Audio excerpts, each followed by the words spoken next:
Terra's wrath approached the galactic core through a graveyard of dead civilizations. Entire star systems had been stripped of planets, their material consumed to fuel the Devourer war machine. Ancient suns burned alone in empty space, their light illuminating nothing but debris and the skeletal remains of once great cities. Captain Subin stood on her command bridge, watching the devastation through the main display. "How many species lived here?" she asked quietly. "Intelligence estimates suggest over 200 different civilizations called this region home," replied Dr. Jin Wu. "Some of them were millions of years old. All of their knowledge, their art, their history, gone forever." The massive human ship moved carefully through the destruction, its sensors detecting energy signatures ahead that defied comprehension. The Devourer mothership was larger than anything they had imagined, a structure so vast that it had its own gravity well, pulling in debris from across the galactic core. "Target acquired," announced the tactical officer.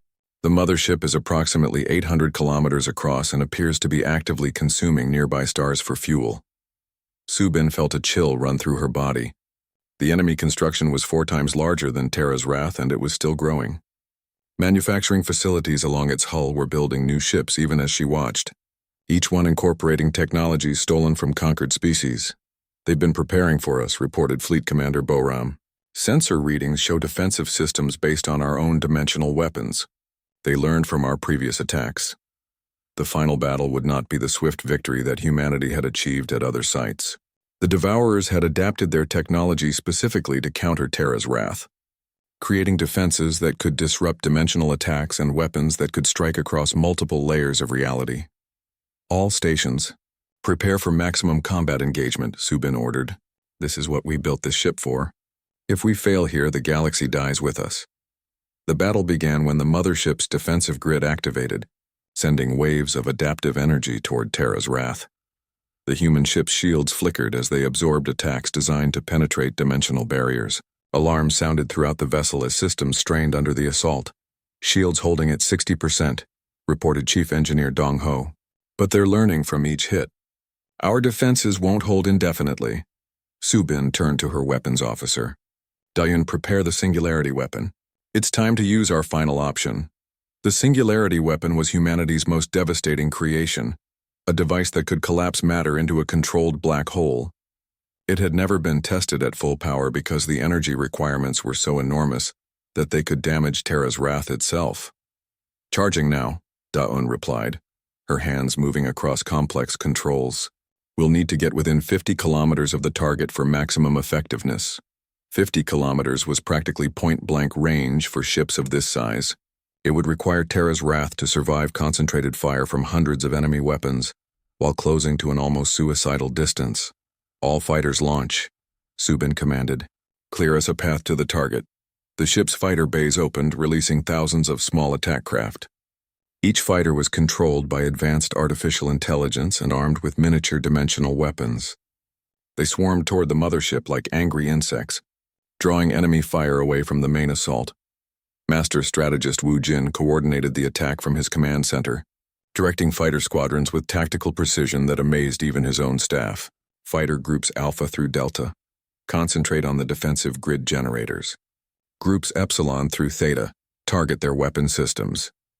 The fighters performed maneuvers that would have killed biological pilots, twisting through dimensions and appearing inside enemy defenses without warning. But the mothership's adaptive systems were learning quickly, developing new countermeasures with each passing minute. "We're losing fighters faster than we can replace them," Boram reported. "The enemy is adapting to our tactics in real time."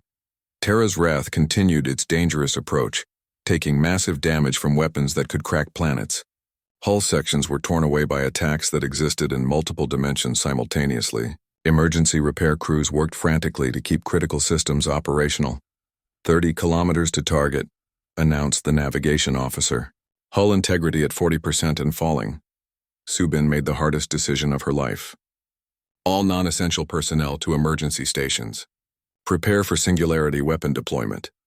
The weapon charged slowly, drawing power from Terra's wrath's artificial star. The ship's lights dimmed as every available joule of energy was channeled into the device.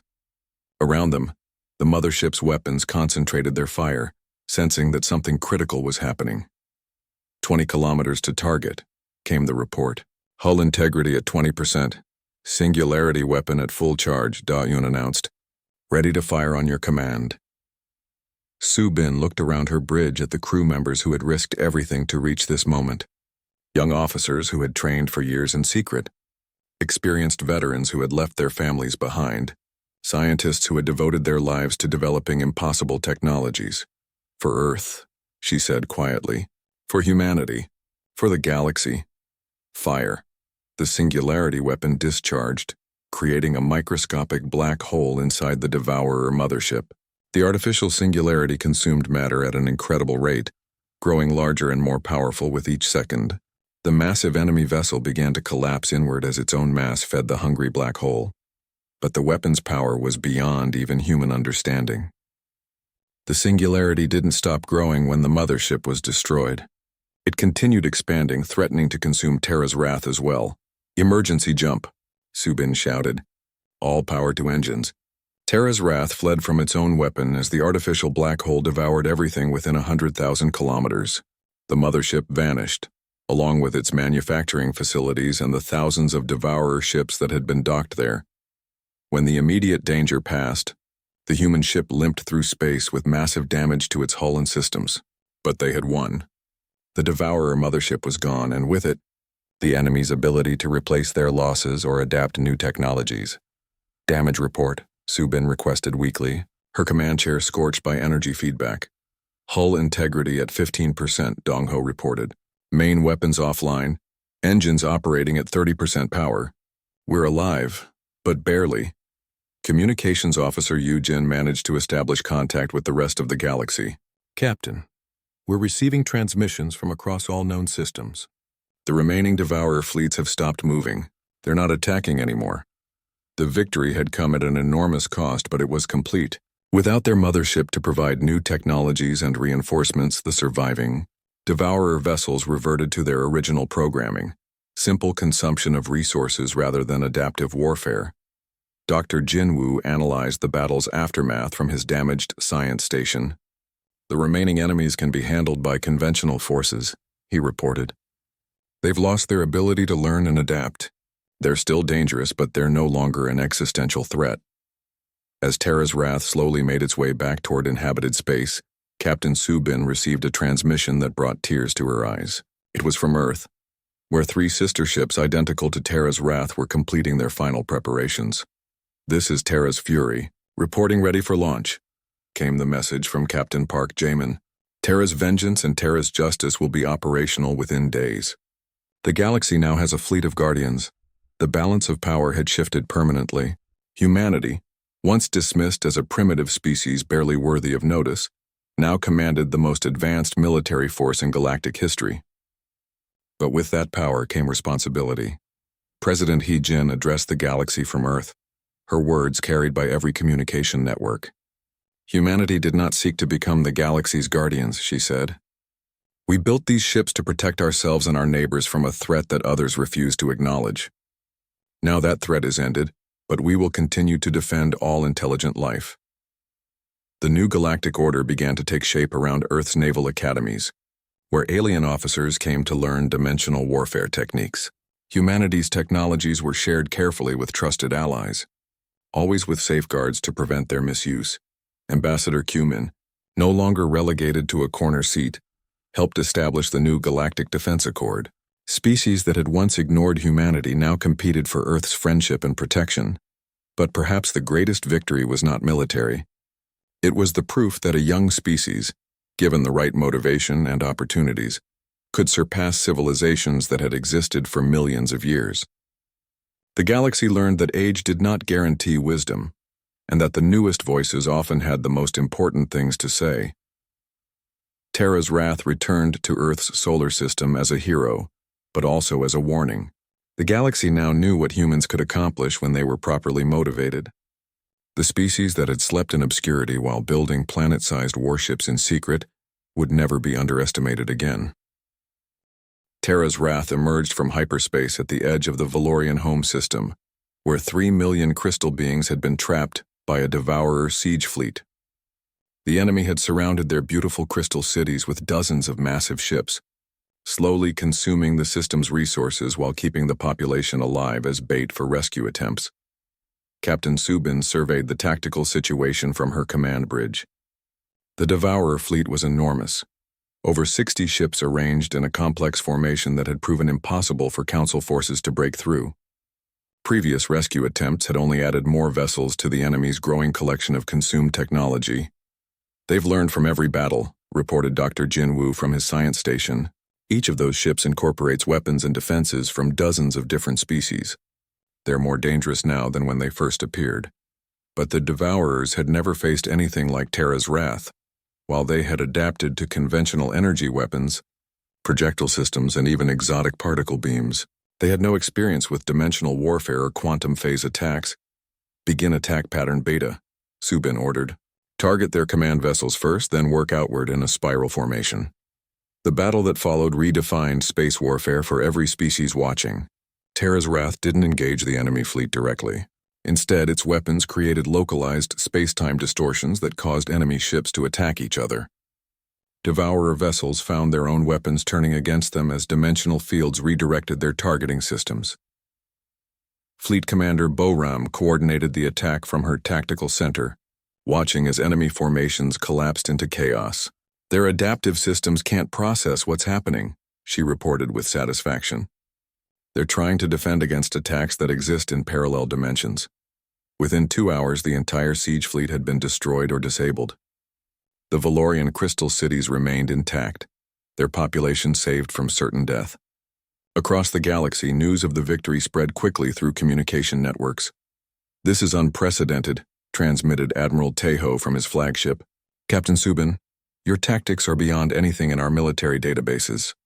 How did you develop such strategies?" "We had to think differently," Subin replied. "While you fought conventional wars against predictable enemies, we prepared for something that could adapt to any known weapon system. Our entire military doctrine is based on using attacks that can't be defended against." The success at the Valorian system marked a turning point in the war. For the first time since the Devourers appeared, entire enemy fleets were being destroyed rather than simply delayed. But more importantly, Terra's Wrath had proven that the ancient machines could be permanently defeated. Master strategist Wu Jin worked with surviving Council commanders to develop new tactical approaches. His understanding of dimensional warfare allowed him to train alien officers in basic concepts they had never considered. "Your species think in 3 dimensions," Wu Jin explained during a joint strategy session. "The Devourers learned to fight in 4 dimensions by consuming ships with advanced sensors. But humans learned to think in 11 dimensions. We attack across multiple layers of reality simultaneously." The strategic implications were staggering. Council fleets that had been retreating for months began to advance again, supported by Terra's Wrath's incredible capabilities.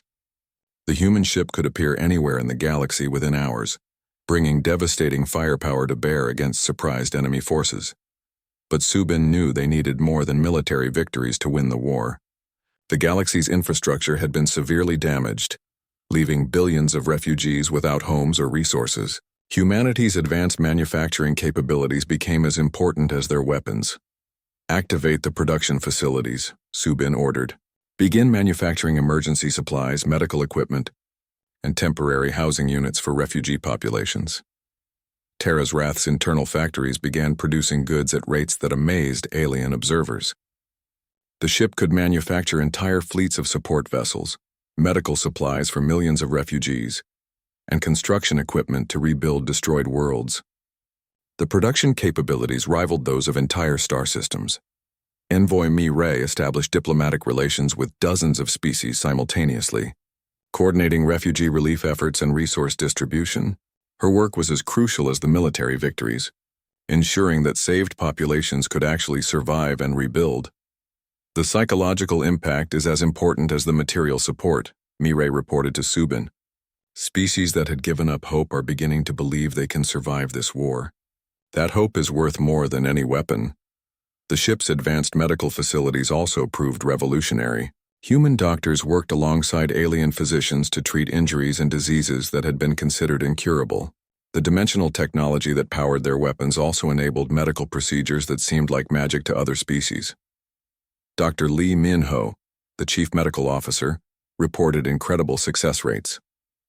Our quantum surgical techniques can repair damage at the cellular level, he told visiting alien doctors. We can heal injuries that would have been fatal using traditional methods. As Terra's Wrath continued its campaign against the Devourers, the ship's reputation grew throughout the galaxy. Species that had once dismissed humans as primitive began requesting Earth's technological assistance. Trade agreements and military alliances were offered by civilizations that had previously ignored humanity entirely. But the Devourers were learning too. Their main fleet, still advancing from the galactic core, began developing new strategies to counter the human ship's dimensional weapons. They started building vessels specifically designed to detect and disrupt the space-time distortions that Terra's Wrath used for attacks. They're adapting faster than we expected, Jinwoo warned during a staff meeting. The next engagement will be much more difficult. They're building ships that exist partially outside normal space-time, just like ours. Subin nodded grimly. Then we'll have to adapt too. What's the status on our sister ships? Terra's Fury is 90% complete and should be operational within weeks, reported Nari through secure communications from Earth. Terra's Vengeance and Terra's Justice are still under construction, but we could rush their completion if necessary.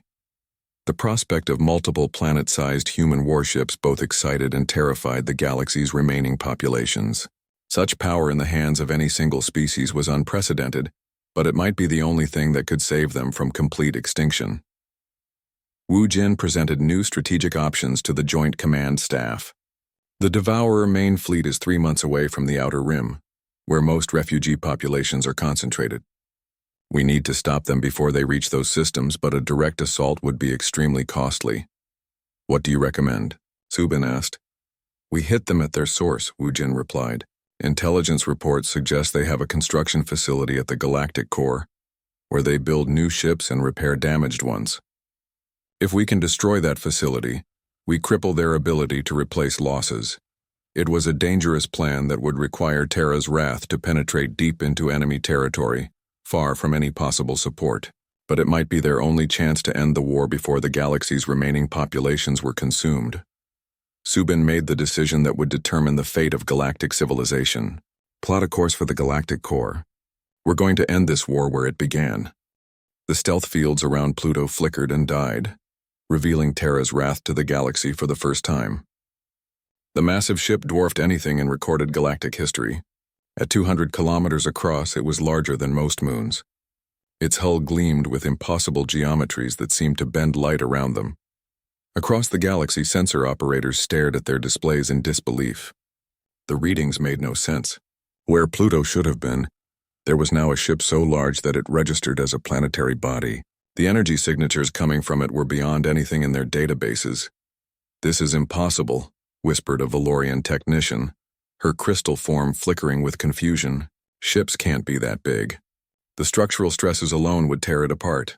But Terra's Wrath wasn't just big, it was moving. The planet-sized vessel accelerated smoothly away from its construction site, heading toward the inner solar system. Its engines produced no visible exhaust, no energy waste. It moved like a living thing through space, defying every principle of known physics. Captain Subin stood on the command bridge, watching Earth grow larger on the main display. Communications, open channels to all council frequencies. It's time to introduce ourselves properly. Yujin activated the transmitters, sending humanity's message across the galaxy on every known communication band. The signal was so powerful that it overwhelmed most receiver systems, forcing every species to listen whether they wanted to or not. Attention, Galactic Council and all member species, Subin's voice echoed across 1,000 worlds. This is Captain Subin of the Earth vessel Terra's Wrath. For too long you have dismissed humanity as primitive and insignificant. While you debated politics and ignored warnings, we prepared for the threat you refused to see. The message continued as Terra's Wrath passed by Earth, where millions of humans watched their secret project revealed at last. The ship's passage caused no damage to the planet, but its gravitational effects were carefully calculated to demonstrate its incredible mass. The Devourers you now face have been known to us for 20 years. We tried to warn you, but you wouldn't listen. Now they threaten to destroy all intelligent life in the galaxy. We will not allow this to happen. In the Galactic Council chambers, delegates sat in stunned silence. The human ship on their displays was clearly real, but it contradicted everything they thought they knew about Earth's technological capabilities. Some species began checking their intelligence reports, wondering how they could have been so completely wrong.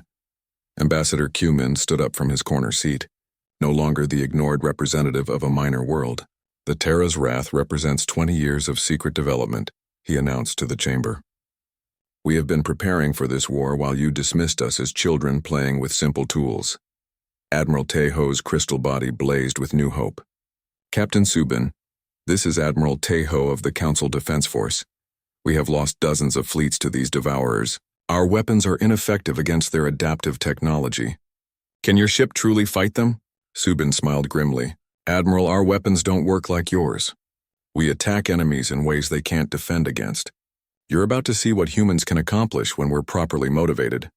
The first test came sooner than expected. Devourer scouts had detected the massive energy signature of Terra's wrath and moved to investigate. 3 ships, each the size of a city, approached Earth's solar system. They had consumed the weapons and technology of dozens of species, making them deadly and unpredictable. Enemy contacts approaching, reported the tactical officer. 3 vessels, typical Devourer configuration. They're scanning us with unfamiliar technology. Subin nodded calmly. This will be their first look at human technology. Let's make sure they don't survive to report back to their main force. Weapons prepare for Dimensional Attack Pattern Alpha. In the Weapon Control Center, Da'an activated systems that existed partially outside normal spacetime. The dimensional weapons didn't fire energy beams or projectiles. They attacked by folding space itself, creating damage inside enemy ships without crossing the distance between them. Firing now, Da'an announced. To outside observers, nothing seemed to happen.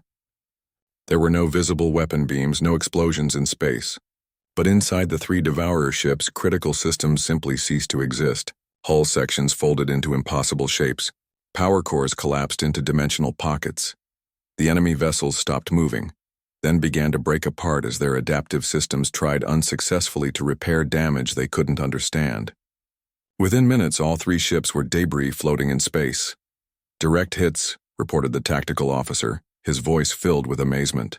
All enemy vessels destroyed. They never even returned fire. Across the galaxy, sensor operators watched the battle with growing excitement. The human ship had destroyed 3 Devourer vessels without taking any visible damage. For the first time since the war began, someone had achieved a decisive victory against the seemingly unstoppable enemy. How is this possible? Asked a Nethrix military commander, his mandibles clicking with agitation. Our best weapons barely scratch their hulls, and this human ship destroys them in minutes. Dr. Jin Wu monitored the enemy wreckage from his science stations. Their adaptive systems are trying to analyze what happened to them, he reported to Subin. But they can't adapt to attacks that occur in dimensions they don't understand. The psychological impact of the victory spread quickly through galactic communication networks. Species that had been preparing for extinction suddenly had hope. The primitive humans had not only built an incredible warship, but had developed weapons that could actually hurt the Devourers. Fleet Commander Boram coordinated the ship's next actions from her tactical center. Captain, we're receiving thousands of distress calls from across the galaxy. Refugee fleets, emergency evacuation sites, besieged colonies. Where do we strike next? Subin studied the tactical displays showing Devourer positions throughout the galaxy. Their main force was still advancing from the galactic core, consuming everything in their path. But now they faced an enemy they had never encountered before. We hit them where they least expect it, Subin decided. Their main fleet assumes they're safe because no council ship has been able to threaten them. We're going to prove them wrong. Terra's wrath turned away from Earth and accelerated toward the galactic core. The ship's engines bent space-time around them, allowing faster-than-light travel without the limitations that restricted other species. They could appear anywhere in the galaxy within hours, bringing devastating firepower to bear against surprised enemies. As news of the human victory spread, emergency council sessions were called on every major world. Delegates who had spent years ignoring Earth's representatives now desperately wanted to establish diplomatic relations with humanity. Trade agreements were hastily drafted and military cooperation treaties were prepared, but Subin had no time for politics.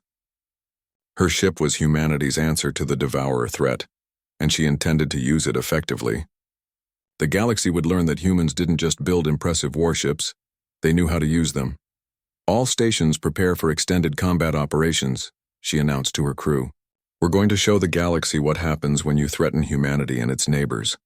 Terra's wrath is going to war." The sleeping giant had awakened, and the galaxy would never be the same. The first reports came from the galactic core, where ancient civilizations had thrived for millions of years. Long-range sensors detected massive energy signatures moving between star systems, but the signals were unlike anything in the databases of known technology. Admiral Tejo of the Council Defense Force studied the incoming data with growing concern. His crystal body flickered with nervous energy as he processed information that made no sense. "Entire solar systems are going dark," he reported to the emergency council session. "We're losing contact with civilizations that have existed since before most of our species reached the stars." The council chamber buzzed with worried conversations. Species that normally competed with each other now shared their sensor data and tried to understand what was happening. The Nethrix delegate clicked his mandibles anxiously. "Our deep space monitors show objects the size of moons moving faster than any known ships. Could it be a natural phenomenon?" asked a Valorian representative, her crystal form dim with fear. "Perhaps some kind of stellar collapse or cosmic storm?" Tejo shook his head. "The patterns are too organized. These are ships, but they're using technology we don't recognize. They're consuming everything in their path. Planets, moons, even the stars themselves." In the back corner of the chamber, Cumin listened to the discussions with a mixture of sadness and grim satisfaction. Earth's deep space telescopes had detected these destroyers 20 years ago. Humanity had tried to warn the Council back then, but their reports had been dismissed as the fantasies of a primitive species. Now the threat was real and undeniable, but it might already be too late for conventional defenses. The destroyers called themselves nothing. They simply existed to consume and expand. Other species would later name them the Devourers. They were ancient machines, possibly older than any current galactic civilization. Their technology adapted to every defense, learned from every attack, and grew stronger with each victory. The first major battle took place at the Kepler sector, where the Council's most advanced fleet engaged the leading edge of the Devourer swarm. Admiral Tejo commanded 300 warships, representing the combined might of 12 different species. Their weapons could crack planets, and their shields had never been breached. The battle lasted 6 hours. When it ended, only 12 Council ships remained, and they were badly damaged.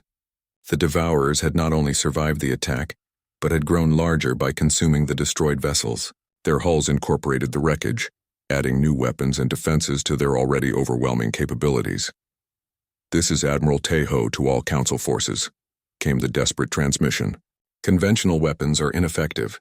Repeat, conventional weapons are ineffective. The enemy learns from our attacks and adapts within minutes. We need to evacuate all populated systems in their path immediately." The evacuation efforts began, but they were chaotic and insufficient. The Devourers moved faster than anyone had predicted. Within weeks, they had consumed dozens of star systems. Ancient Valorian crystal cities that had stood for millennia were reduced to raw materials. Nethrix hive worlds that housed billions of individuals simply vanished from space. President He Jin received the reports in her secure command center on Earth. The situation was developing exactly as humanity's scientists had predicted, but seeing it happen was still horrifying. Entire civilizations were being wiped out, while the remaining Council forces argued about strategy and resource allocation. "The Terra's Wrath construction is at 90% completion," reported Nari through secure channels.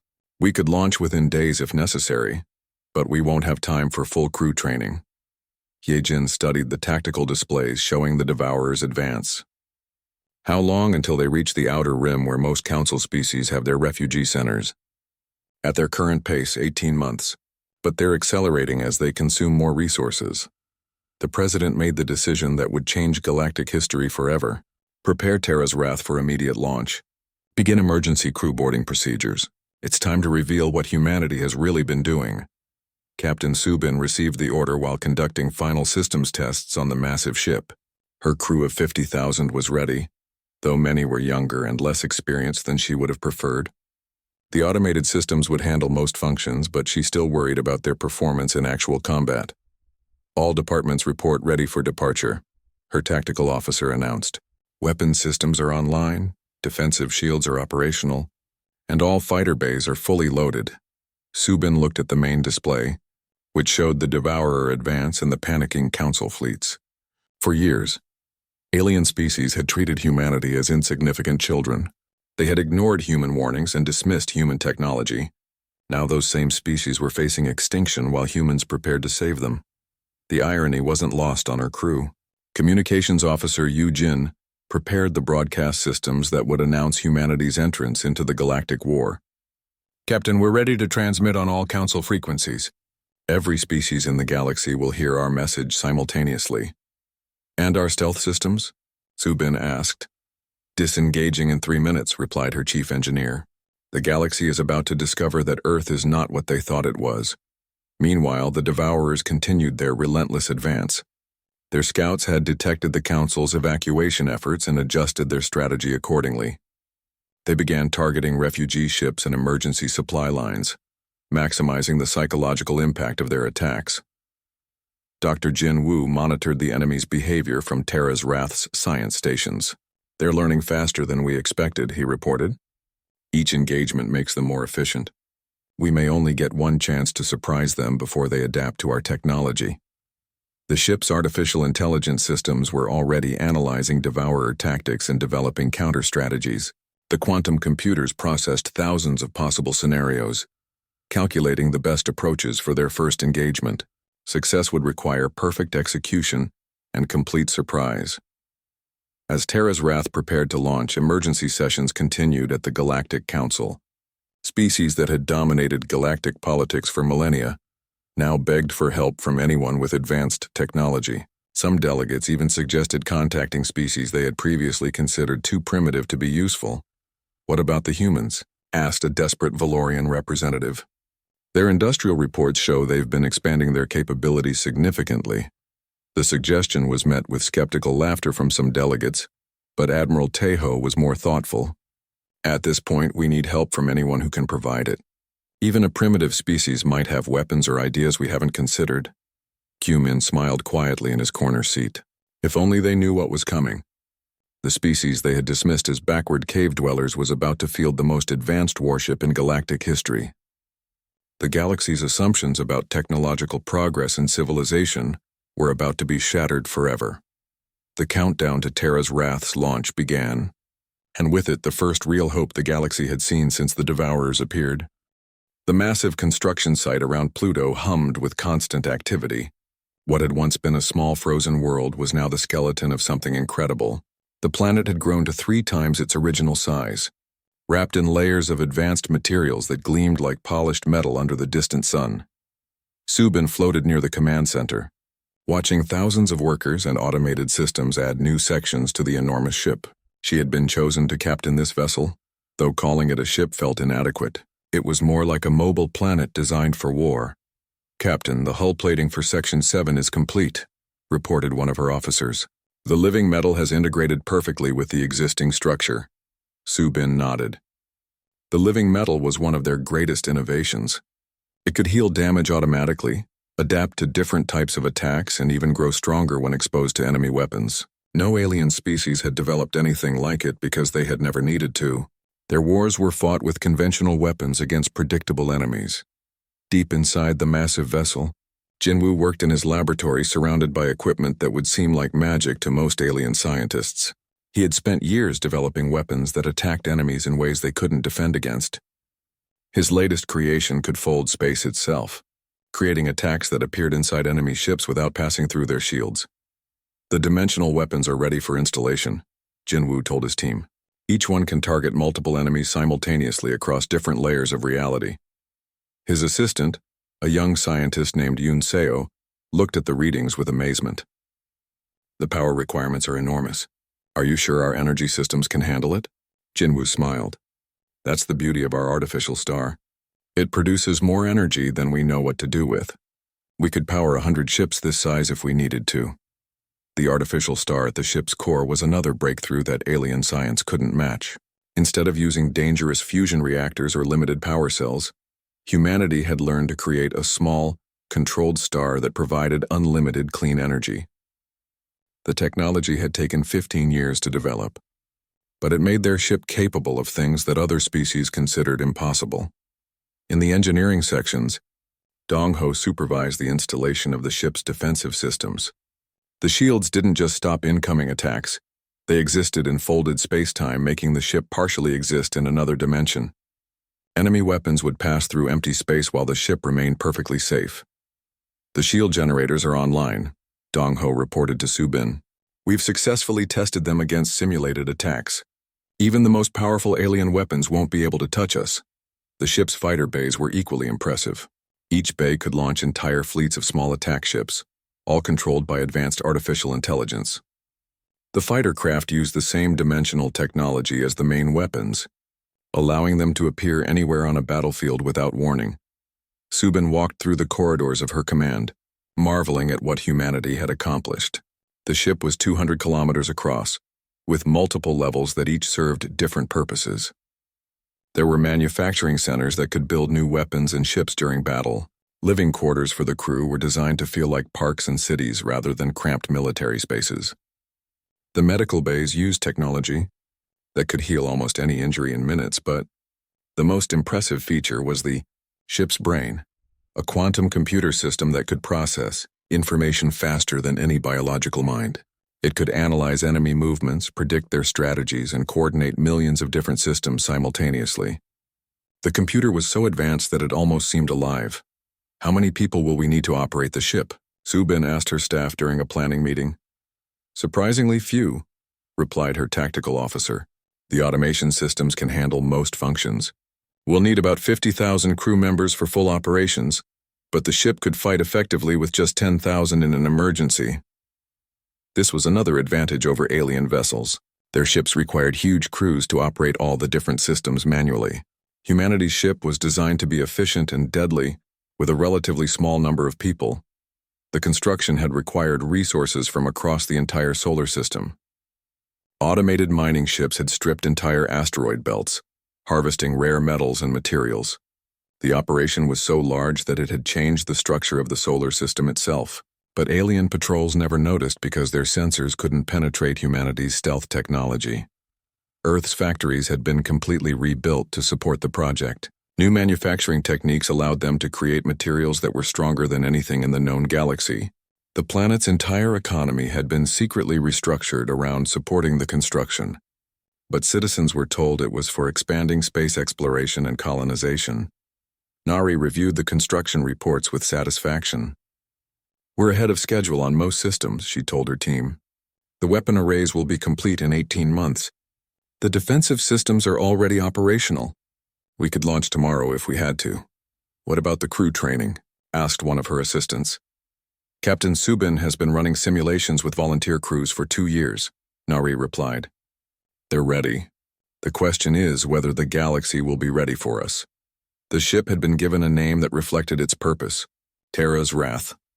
It represented humanity's anger at being dismissed and underestimated by the galaxy. But more importantly, it represented their determination to protect all intelligent life from the threat that was coming. Unknown to the alien species of the Galactic Council, humanity had also begun construction on additional ships. Terra's Wrath was the largest and most powerful, but 3 smaller vessels were being built in hidden facilities throughout the solar system. Each one used the same advanced technology, creating a fleet that could defend against almost any threat. The psychological impact of the ships would be as important as their military power. For thousands of years, alien species had assumed that newer civilizations were automatically inferior to older ones. They believed that age meant wisdom and technological advancement. Humanity was about to prove them completely wrong. Subin stood on the command bridge looking out at the stars through the ship's main view screen. Soon those same stars would witness the most significant military action in galactic history. The species that had been treated as primitive children were about to become the galaxy's protectors. All systems are green, Captain, reported her crew. Terra's Wrath is ready to change the galaxy forever. Cumin walked through the massive halls of the Galactic Council building, his footsteps echoing in the empty corridors. Most alien delegates ignored him completely. To them, he was just the representative of a small, backward planet called Earth. They saw humans as primitive creatures who had barely learned to travel between planets. The council chamber buzzed with activity as hundreds of different alien species discussed important galactic matters. The Valorians looked like living crystals, their bodies reflecting light in beautiful patterns. The Nethrix resembled giant insects with multiple arms and complex eyes. There were floating gas beings, rock-like creatures, and many others that defied easy description. Q-Min took his seat in the far corner of the chamber, where Earth's tiny delegation was placed. His chair was smaller than the others, and his section had poor lighting. It was a clear message about humanity's place in the galaxy. Earth had been allowed to join the council only because the rules said all intelligent species deserved representation. But nobody really cared what humans had to say. The mining rights for the Kepler sector will go to the highest bidder, announced the council speaker, a tall being with 4 arms and silver skin. The Valorians have offered 12 million credits. 15 million, called out a Nethrix delegate, clicking his mandibles together. Q-Min raised his hand. Earth would like to bid on those mining rights as well. The chamber fell silent for a moment, then erupted in what could only be described as alien laughter. The Valorian delegate's crystal body flickered with amusement. What could your primitive world possibly offer? You barely have ships that can leave your own solar system. We have new technologies, Q-Min said calmly. Our industrial capacity has grown significantly in recent years. This brought even more laughter. The council speaker waved a dismissive hand. Earth's bid is noted but not seriously considered. The Nethrix win with 15 million credits. Q-Min sat back down, his face showing no emotion. Let them laugh, he thought. Let them think humans were still using basic rocket ships and simple tools. It was better that way. Far from the council chambers, in the cold darkness at the edge of Earth's solar system, Nari floated in her environmental suit outside what most people still called Pluto. But Pluto looked nothing like the small, icy world that astronomers had discovered centuries ago. The dwarf planet had been hollowed out completely. Massive construction machines, each the size of a city, crawled across its surface. They added layer after layer of advanced materials that humanity had developed in secret. The construction had been going on for 5 years now, hidden from alien sensors by technology that made their work invisible. How are the power systems coming along? Nari asked through her communication device. Better than expected, came the reply from Dong Ho, who was deep inside the planet's core. The artificial star is stable and producing enough energy to power a small galaxy. We'll be ready for the next phase soon. Nari smiled inside her helmet. The galaxy thought humans were primitive, but they had no idea what Earth scientists and engineers had accomplished. While other species had been content with their existing technology, humanity had pushed forward with desperate innovation. The secret had started 20 years ago, when Earth's deep space telescopes detected something terrible coming from the center of the galaxy. Massive ships were destroying entire solar systems, consuming everything in their path. Earth scientists calculated that these destroyers would reach the outer rim of the galaxy within 50 years. The alien species of the Galactic Council either didn't know about this threat or were ignoring it. Their arrogance and political games had made them blind to the danger approaching their civilizations. But humans had seen it clearly and decided to act. The project had required the cooperation of every nation on Earth. All of humanity's resources were secretly redirected to the construction effort. Asteroid mining operations expanded dramatically, but always in the outer solar system where alien patrols rarely ventured. The materials flowed to Pluto, where the most ambitious construction project in galactic history was taking shape. Dong Ho emerged from an access tunnel, his tools floating beside him in the low gravity. The weapon systems are ahead of schedule, he reported. Dr. Jinwoo's new designs are incredible. The aliens have never seen anything like what we're building. Good, Nari said, because when the time comes, we'll need every advantage we can get. She looked out at the stars where alien patrol ships occasionally passed by. They never bothered to scan Pluto closely. Why would they? It was just a dead rock at the edge of a primitive solar system. The stealth technology that hid their construction was based on principles that other species had never discovered. Humans had learned to bend light and energy in ways that made their massive project completely invisible. The construction crews worked in shifts around the clock, Thousands of the best engineers, scientists, and workers from Earth labored in secret. They knew they were building something that would change the galaxy forever, but they also knew the terrible cost of failure. Back on Earth, President Haye-Jin reviewed the daily reports from the construction site. The planet-sized ship was nearly 40% complete.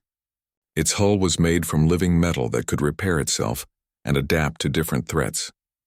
The weapon systems used technology that manipulated the basic forces of the universe. The defensive shields operated in dimensions that most species didn't even know existed. The aliens still have no idea, reported her intelligence chief. They continue to treat us as a minor species. Their patrol reports describe the outer solar system as quiet and unremarkable. Perfect, Haye-Jin said. Let them keep thinking that way.